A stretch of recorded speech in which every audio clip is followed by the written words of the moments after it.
We begin our journey on studying fungi. We're going to begin by appreciating the diversity of these organisms. If we take a look at these images over here, we can see that fungi exist in different sizes, shapes, and colors. So this group of organisms, they exist on all types of substrates and land, and they have been existing for many, many years.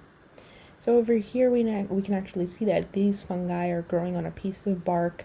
This one seems to be growing on a branch. This one's growing straight out of the soil.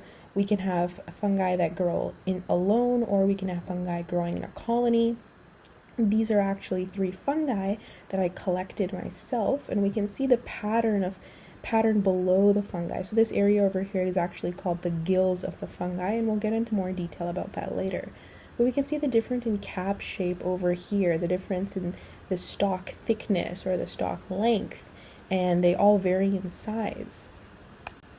So when we begin to talk about fungi, the 2 things we first have to understand that a fungus has 2 main components.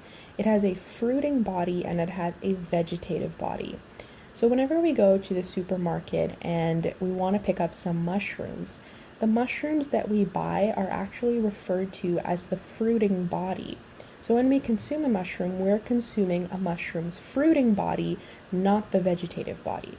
But what's the clear distinction between a vegetative body and a fruiting body?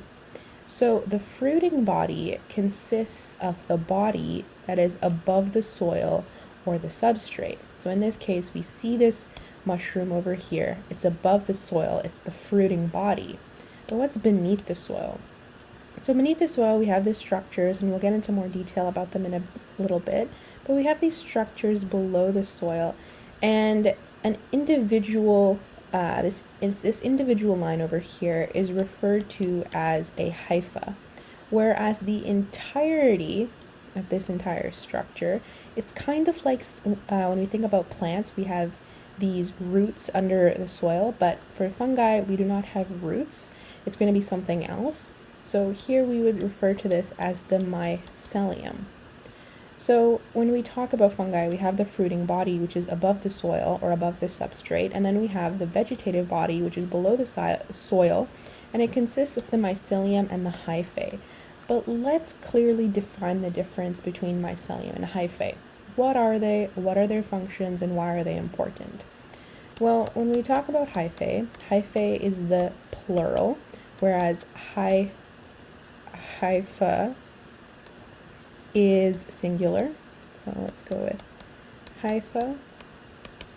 So hyphae or hypha are these tubular structures that are responsible for transportation and food acquisition for the fungi.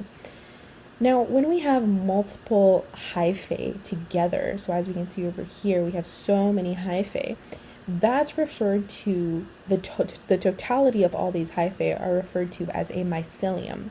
So essentially, mycelium is a network of several hypha. Okay, so once again, what's the function of a hypha? It's used for food acquisition, transportation, and we'll get into all these details. Another important thing that we have to make note of is that fungi are saprophytes. Now, what are saprophytes? Saprophytes are essentially organisms that feed on dead or decaying matter. So fungi will exhibit extracellular digestion, and they will consume dead or decaying matter, and they are saprophytes. Now over here, when we're looking at our fungi, we can see a more clear distinction between our fruiting body and our vegetative body. So the fruiting body is right over here, and over here we have our vegetative body, which is our mycelium, and our mycelium consists of hypha. And we can actually see this over here, the clear definition. Hypha is a hollow tube, mycelium is a network of many hypha. Now, one more thing I want to quickly cover is that how do fungi grow? There are 2 main phases that we can define fungal growth. The first one is going to be exploration, or we can define it as extension. So a fungus, it starts off as a dispersal unit. So we have this dispersal unit, and the first thing that's going to happen when we're trying to, when the fungi is trying to grow, is that we're going to have some extension. So we're going to have this hypha, which begins to extend. it extends outward, okay? So this is the period of extension when a singular hypha is going to grow outward. Where is this growth going to occur? It occurs essentially at the tip of the hypha. Now, this is covered before when we talk about plants, and in plants we refer to as apical dominance, and essentially apical dominance is when the growth happens at the tip and the growth is vertical, or it's linear. So when we talk about exploration, essentially we get this hyphal growth which propagates outwards. It occurs at the apical end, which is at the very tip. And whenever we talk about exploration, we're talking about a single hypha. Now, when this hypha reaches an area where it reaches an area where it finds food, or it finds dead or decaying matter that it wants to consume, it's going to start branching. This branching is referred to as colonization or resource exploitation. So once again, to summarize, we have two main distinctions between these phases. We have exploration, which is a single hypha growing outwards, and we'll get into more detail of how this growth happens, but essentially it's going to happen at the apical, which means at the tip. A single hypha grows outward. Once it reaches an area where it has that food, it's going to start branching out to acquire that food, and that's referred to as colonization or resource partitioning.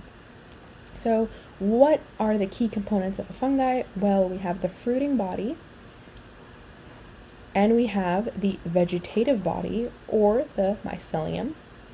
How do fungi grow? A quick overview of how fungi grow is exploration and colonization. So these are the two main steps of fungal growth.